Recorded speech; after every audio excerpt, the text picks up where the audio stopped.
ဝတ်သားအမဲသားမစားပဲမနေနိုင်ပါဘူးဆိုတဲ့သူတွေကတော့ကြောသွားဝေဝေးထီပေါက်အကျွေးပြောက်ဆောင်းတိုင်းမြောက်ချင်တဲ့သူတွေကတော့ကြည်သွား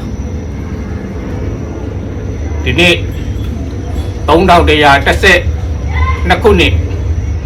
နရောလာစု9ရက်နဂါအရက်တောင်တို့လှဲ့ရဲ့ရသာဖြစ်တာကြောင့်ကြင်ကြံရင်ကြင်ကြံသလောက်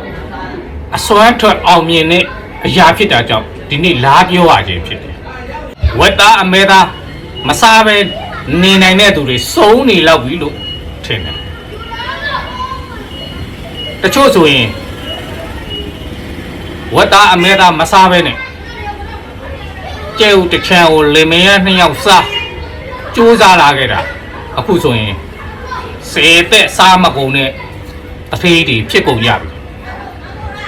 အခုအဘအသက်46နှစ်